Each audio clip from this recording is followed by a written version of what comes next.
The Ottoman Empire was a world of glittering palaces, jeweled thrones, and imperial grandeur. Yet within this world lived a group of women whose lives were far more complicated than the gold and diamonds that surrounded them. These were the daughters of the Sultan's Ottoman princesses, known as sultanas. Women born into majesty, raised in refinement, and taught from childhood that their bloodline made them sacred. But there was one night that every princess feared. A night the empire celebrated with fireworks and feasts. Yet for the princess herself, it marked the beginning of a life she never asked for. Ottoman princesses feared their wedding night more than death. It was the moment when everything familiar: family, safety, identity, and even power was stripped away. To understand why, we have to step inside the gilded cage where these princesses grew up. Unlike European princesses who traveled between courts, Ottoman princesses were raised behind the sealed gates of imperial palaces like Topkapi. Their upbringing was luxurious, but it was also completely insular. Every moment of their childhood was monitored. Their social circle was limited to family, female attendants, and eunuchs. They learned poetry, music, and the fine manners expected of imperial women. But there was one subject that was never discussed openly, one reality they were never prepared for: marriage. In Ottoman culture, a princess's marriage was not a personal choice, it was a political strategy. She couldn't choose her husband, nor could she refuse him. She belonged to the empire, not to herself. Her marriage was a tool used to bind powerful men to the throne. When a princess reached marriageable age, often as young as 14, the sultan selected a husband for her, usually a high-ranking pasha or military commander. While this match elevated the man's prestige, it placed an enormous burden on the princess. She was expected to leave her family and the sheltered environment of the palace to live with a total stranger. Despite the outward grandeur, this marriage was purely political. The husband gained access to the imperial family, but he was also constantly watched. The princess became a living chain tying him to the throne, a daily reminder that he owed everything to the sultan. For the princess, this meant entering a marriage built not on affection, but on duty. She knew nothing about her husband, who was often vastly older, sometimes widowed, and hardened by war and politics. Many princesses married men they had never even spoken to. As the wedding preparations began, the palace buzzed with activity. Tailors embroidered gold thread into her gown, and jewelers polished pearls and emeralds. To the empire it was a celebration. But to the princess, it was the beginning of the most frightening transition of her life. On the eve of her wedding, a princess felt a deep sense of dread. She knew this was the last night she would ever sleep under the same roof as her mother and siblings. In Ottoman tradition, married princesses did not remain in the imperial palace. They moved permanently to their own residence, supervised by their own staff, where their husband had authority.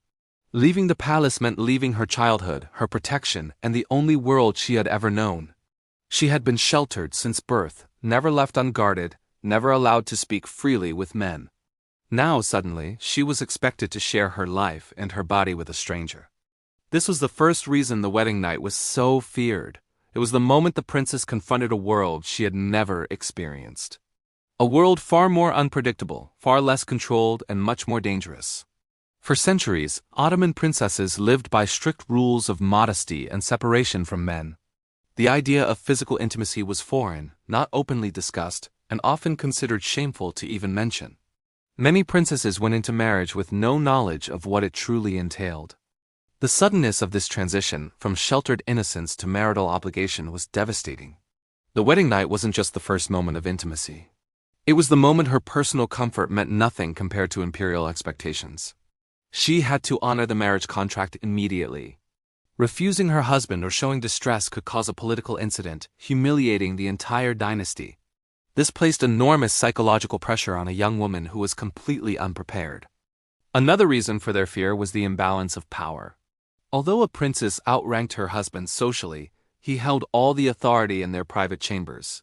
Some pashas were gentle and understanding. Others were harsh, demanding immediate obedience, seeing the princess not as a terrified girl, but as a symbol of imperial power. Historical records show that many princesses cried throughout their first night. Some fainted from anxiety. But palace customs were firm. Once the ceremonial veil was lifted, the princess was left alone with her husband. This was the moment she feared most. The wedding night was also terrifying because it marked the end of her personal autonomy. Before marriage, she lived under the protection of her powerful parents. After, her daily life was shaped by her husband's ambitions and character. If he became too powerful or ambitious, the princess herself could be used to control him. A complaint from her could lead to his exile or even execution. She lived with the constant fear of making political enemies, knowing her presence could either elevate or ruin her husband's life. Another hidden fear was childbirth. Ottoman princesses were expected to produce heirs to continue noble family lines. But childbirth in that era was incredibly dangerous. Many women died from complications. A princess was painfully aware that her life could be at risk every time she gave birth, and her wedding night was the doorway to that risk. Life after marriage was comfortable but lonely. She had her own palace and wealth, but she lacked the emotional support of her family. Many princesses wrote constantly to their mothers or brothers, longing for the palace they'd left behind. They were married, but often not loved. For some, the marriage eventually stabilized, but the psychological trauma of that first night often remained. It was a moment etched into their memories as the night everything changed. The fear of the wedding night was passed down through generations. Elder princesses would quietly warn the younger ones. No matter how grand the procession or magnificent the jewelry, the fear in the princess's heart overshadowed it all. For an Ottoman princess, the wedding night wasn't simply the beginning of marriage. It was the end of childhood, the end of safety, the end of autonomy. It was the beginning of a life shaped entirely by imperial politics and the desires of strangers. In the empire's secret history, many princesses privately said they would rather face death than the marriage chamber. Not because the act itself was frightening, but because of everything it represented: loss, uncertainty, and the crushing realization that their life was no longer their own. Within the shimmering walls of the Ottoman court, beneath the gold and glory, lay a truth whispered only among women. A princess's greatest fear began not with a sword or with war, but with the night her destiny was sealed by forces she could never control. Thanks for watching. If you found this story fascinating, don't forget to like this video and subscribe for more hidden histories.